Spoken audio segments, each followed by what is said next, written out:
할렐루야, 복된 새벽입니다. 새벽 기도회를 주님의 이름으로 시작합니다. 다 같이 찬송가 263장 찬송하십니다.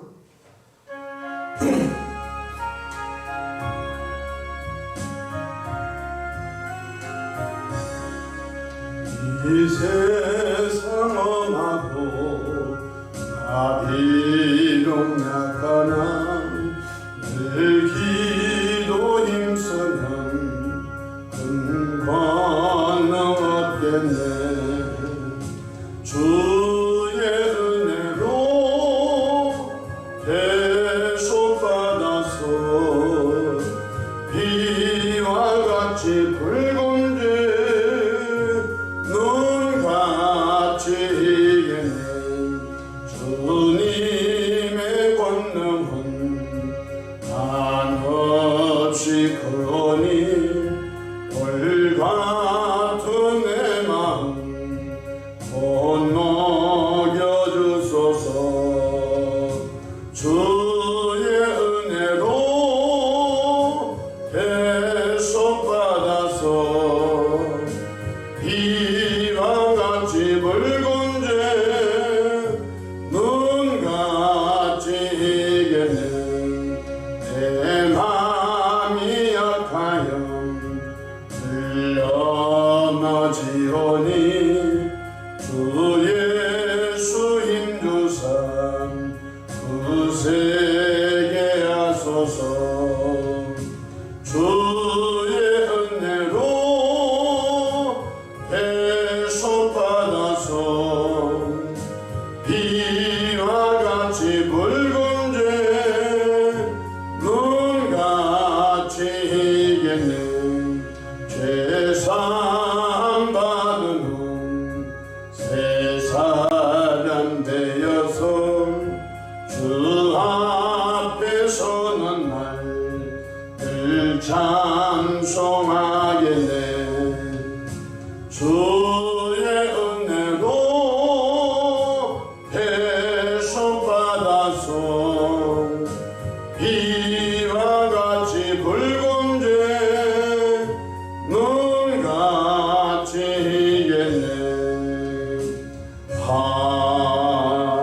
아멘.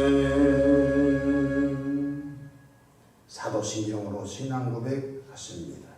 전능하사 천지를 만드신 하나님 아버지를 내가 믿사오며 그 외아들 우리 주 예수 그리스도를 믿사오니 이는 성령으로 잉태하사 동정녀 마리아에게 나시고 본디오 빌라도에게 고난을 받으사 십자가에 못 박혀 죽으시고 장사한 지 사흘 만에 죽은 자 가운데서 다시 살아나시며 하늘에 오르사 전능하신 하나님 우편에 앉아 계시다가 저희로서 산자와 죽은 자를 심판하러 오시리라.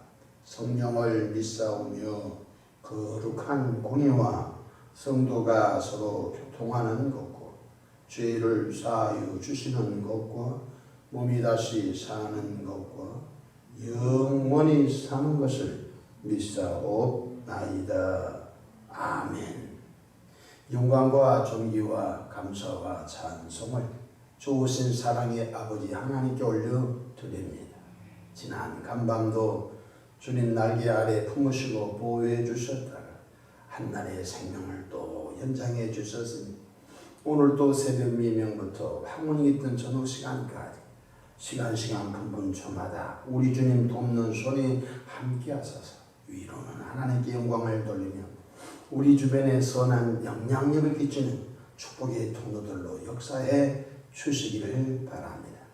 자비하신 주님, 일찍이 예수님을 구세주로 영접하여 구원받은 우리들이 날마다 성령의 충만함을 힘입어 예수님을 닮아가는 성화의 삶을 잘 살 뿐만 아니라 우리 입술로 복음의 씨앗이 뿌려져 많은 영혼이 구원받아 하나님의 나라가 확장되는 은혜가 넘치기를 바랍니다. 아버지 하나님, 주님이 피로 값지어 세우신 교회가 평안하여 복음의 말씀으로 든든히 세워져 시대적 사명을 잘 감당하도록 보호해 주시기를 바랍니다.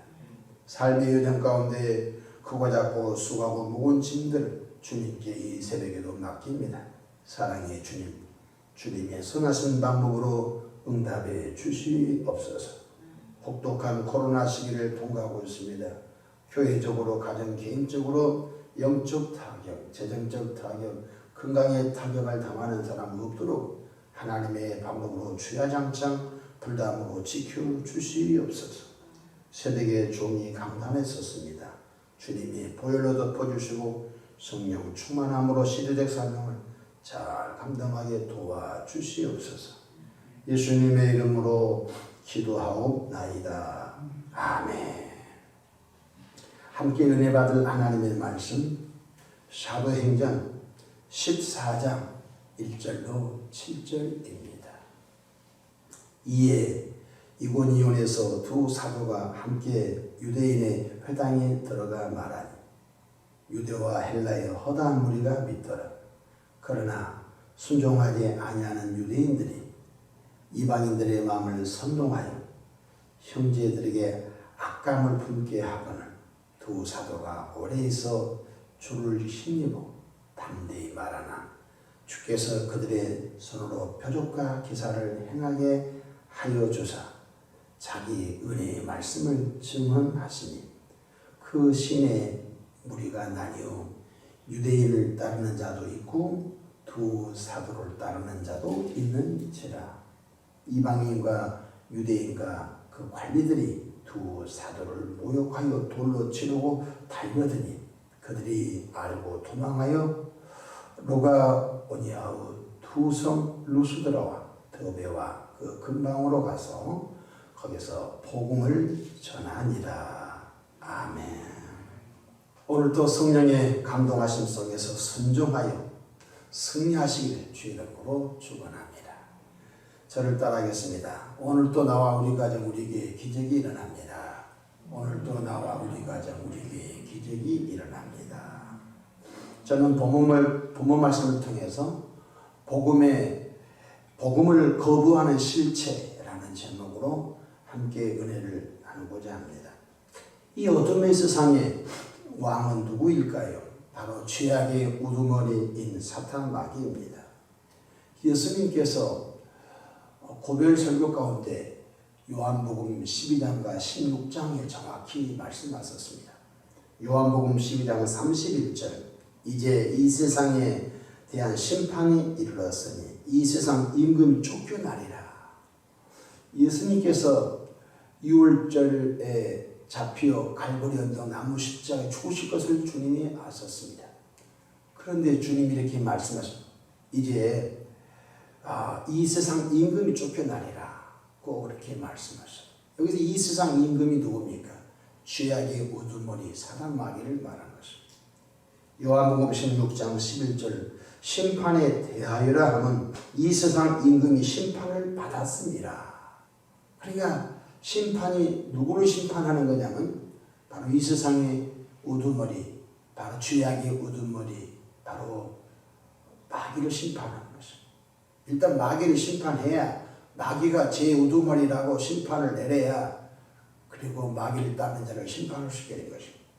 예수님은 이 세상 어둠의 주관자 사탄 마귀를 멸하러 오셨다고 친히 말씀하셨습니다. 요한일서 3장 8절에 죄를 짓는 자는 마귀에게 속하나니 마귀는 전부터 범죄함이라. 하나님의 아들이 나타나신 것은 마귀의 일을 멸하러 하심이라고 말씀하셨습니다. 이 세상 어둠의 주관자 마귀를 정죄하고 심판하신 장소가 어디죠? 바로 십자가인 것입니다. 많은 사람이 이렇게 말합니다. 예수님이 비참하게 십자가에 죽었으니 졌다. 예수님이 졌다. 아닌 것입니다. 예수님은 우리 죄 때문에 대신 죽으시고 그리고 그곳에서 죄악의 우두머리 마귀가 패배한 장소인 것입니다. 창세기 3장 15절에 여인의 후손이 뱀의 머리를 상하게 할 것이요 뱀은 그의 발꿈치를 문다 하고 말씀하셨습니다. 골로새서 2장 15절에 통치자들과 권세들을 무력화하여 드러내어 구경거리로 삼으시고 십자가로 그들을 이기셨느니라 고 말씀하셨습니다. 기독교 복음이 무엇이지요? 말씀 하나님께서 성육신하여 인간의 몸을 입고 오신 구원의 그분이 예수님이라는 것입니다. 기독교 흉내를 내는 그 어떤 종교는 여호와 하나님을 믿습니다. 그래서 어디 가든 여호와의 증인이 되십시오. 여호와를 믿으십시오. 근데 그 사람들은 예수님을 구원의 하나님으로 믿지 않습니다. 예수님의 피조물로 믿는 것입니다. 저와 여러분도 피조물이잖아요. 예수님도 피조물로 인정한 거죠. 그래서 이단인 것입니다. 기독교의 신앙은 성부 하나님, 성자 하나님, 성령 하나님 동일하신 것입니다. 성부 하나님이 전능하시니까 성자 하나님도 전능하시고 성령 하나님도 전능.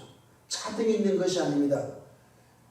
제일 높은 분이 성부 하나님, 약간 부족한 분이 성자 하나님, 그 다음에 세 번째로 세신 분이 성령 하나님, 이런 것이 아닌 것입니다. 성부, 성자, 성령 하나님이 동일 본질, 동일 본체, 똑같은 것입니다. 그래서 기독교의 복음의 핵심이 말씀 하나님께서 성육신 하셔서 인간의 몸을 입고 오신 분이 구원의 예수님이시다. 구원의 예수님께서는 당신의 죄 때문에 죽은 것이 아니라 우리의 죄 때문에 십자가에 매달려 물과 피를 흘려 대신 죽으셨다. 이것이 대속제물인 것입니다. 구약시대에 보면은 사람의 죄 때문에 제물이 양이 대신 죽음으로 그 사람의 죄가 용서된 것입니다. 그걸 보고 대속물이라고 하는 것입니다. 이제는 나의 죄 때문에 대신 피 흘려 죽으신 예수님을 구세주로 영접하여 믿는 사람은 죄 용서를 받고 죽었던 영이 거듭나 하나님의 자녀가 되는 은총을 받게 된 것입니다. 이것이 복음인 것입니다. 바울 사도는 이 사실을 뒤늦게 깨달았습니다. 율법을 지킴으로 인하여 구원받은 줄로 알았던 것입니다. 아니었습니다. 이 세상 어둠의 주관자인 사탄 마귀는 복음 전도를 거부하기 위하여 정권을 동원합니다. 기독교 2000년 역사를 보게 되면요, 이 사탄 마귀는 정권을 앞세워 복음 전도를 극렬하게 핍박합니다. 우리 세대에 최근 있었던 공산주의는 유물사관을 주장합니다. 보이는 것만 믿는 것입니다. 보이지 않는 영적인 세계는 믿지 않습니다. 보이지 않는 하나님의 존재를 믿지 않습니다. 보이는 것만 믿습니다. 유물사관인 것입니다. 그래서 공산주의가 들어가는 나라는 기독교가 전부 다 말살됐습니다. 교회 십자가 띄우고 성직자 죽이고 예수 믿는 사람을 다 강제로 어디 포로 수용소로 노동 현장으로 다 보내서 다 죽게 했던 것입니다. 그러니까 마귀는 정권을 동원합니다. 공산 정권, 사회주의 정권, 독재 정권을 동원하여 기독교를 말살시켰던 것입니다. 뿐만 아니라 문화를 동원합니다. 그 문화가 유교 문화입니다. 혹은 불교 문화입니다. 그 문화를 동원하여 기독교 복음 전도를 강력하게 방해합니다. 관습, 전통을 동원해서 예수 그리스도의 십자가 복음을 거부하여 복음 전도를 못하게 수없이 합니다. 오늘 본문에 보면 사도 바울과 바나바가 핍박을 피하여 이고니온에 와서 복음을 전하자 유대와 헬라의 허다한 무리가 바울 사도와 바나바가 전한 복음을 듣고 많은 사람들이 죽기로 돌아왔습니다. 성경 다같이 14장 1절 읽겠습니다. 이에 이고니온에서 두 사도가 함께 유대인의 회당에 들어가 말하니, 뭘 말했죠? 복음을 말하는 거예요. 말씀 하나님이 성육신하셔서 이 땅에 구원의 예수님 오셨습니다. 예수님이 우리 죄 때문에 대신 십자가에서 죽으셨습니다. 그 예수님을 영접하여 믿는 사람은 죄 용서함 받고 아무 공로 없이 죽었던 영에 거듭나 하나님의 자녀가 됩니다. 여러분, 율법 613가지를 나는 그동안 지켰습니다. 바울 자신의 간증이죠. 그러나 나는 자유함이 없었습니다. 근데 나는 다메섹 도상을 가다가 빛이신 예수님을 만났습니다. 빛 가운데 예수님을 만났습니다. 그래서 내가 지난달 율법을 지키려고 했던 부지런한 것을 버려버렸습니다. 예수님을 통하여 구원받았습니다. 라고 논리장연하게 복음을 전하자 많은 사람들이 주께로 돌아오게 됩니다. 근데 이 정도 하면 참 좋았을 것만 2절 보십시오. 그러나 순종하지 아니하는 유대인들이 이방인들의 마음을 선동하여 형제들에게 악감을 품게 하거늘.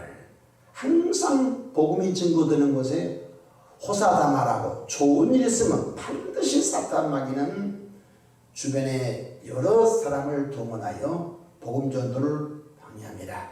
심지어 시당에서 아주 양아치 같은 깡패들을 동원하여 바울 사도 전도를 방해한 것도 앞으로 볼 수가 있습니다.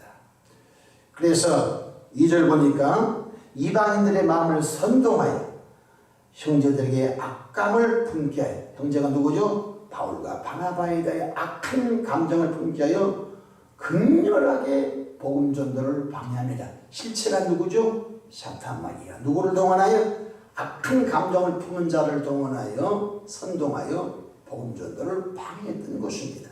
3절 두 사도가 오래 있어 주를 힘입어 성령을 힘입어 담대히 말하나 주께서 그들의 손으로 표적과 기사를 행하게 하여 주사 자기 은혜의 말씀을 증언하시니, 복음 전도 가운데 반드시 따라올 것이 뭐냐? 표적의 은사인 것입니다. 그 표적의 은사가 능력 행함의 은사인 것입니다.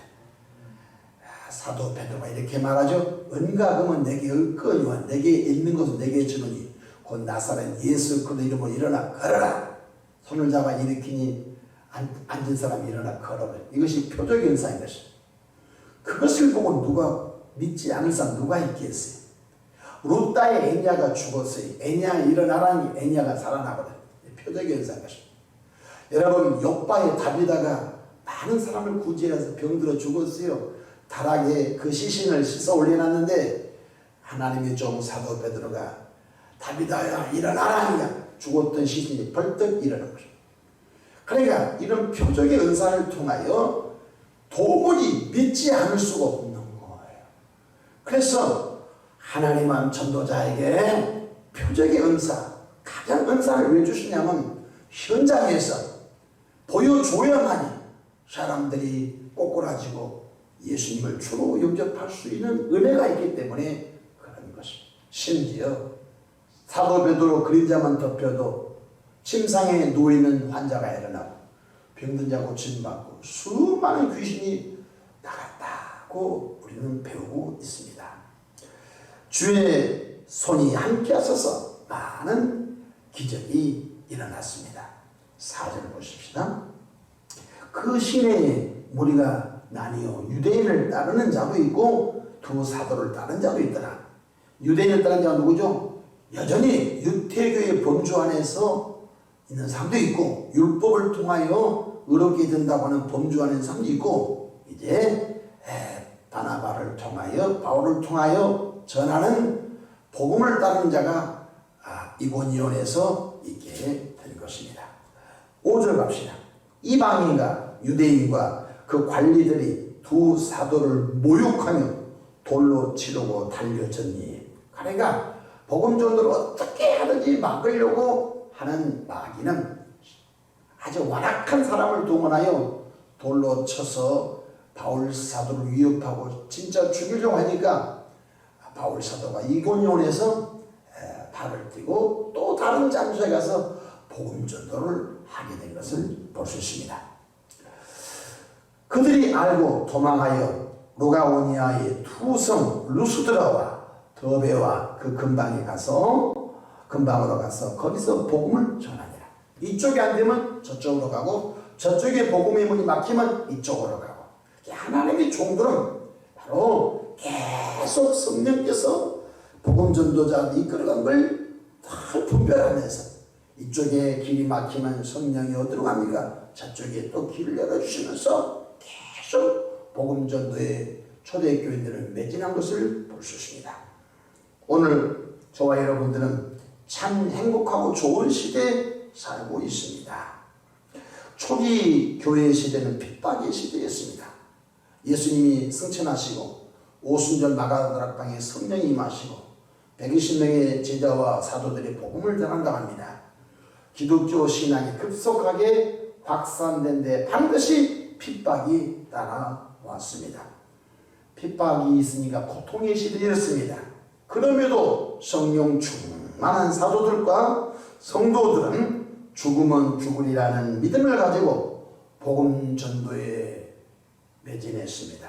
복음의 씨앗을 뿌리자 수많은 곳에서 복음의 열매가 맺어 하나님의 나라가 확장되고 확장되었습니다. 그렇습니다. 지금도 기도할 때 성령이 우리로 하여금 십자가 은혜의 복음을 전파하게 하십니다. 해답은 성령 충만입니다. 사도행전 1장 8절 오직 성령이 너희에게 임하시면 너희가 권능을 받고 예루살렘과 온 유대와 사마리 땅끝까지 이르러 내 증인이 되라고 말씀하셨습니다.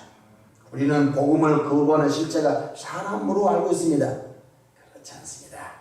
그 사람을 장악하고 있는 사단마귀가 바로 사람을 동원하여 때로는 돌로 치기도 하고 때로는 모욕을 주기도 하고 때로는 낙심스러운 말을 던져서 복음전도 힘을 쭉 빼버리기도 하고, 그래서 복음전도자들이 힘을 잃어서 더 이상 복음을 전하지 못하게 인신공격을 때로는 할 때도 없잖아 있습니다.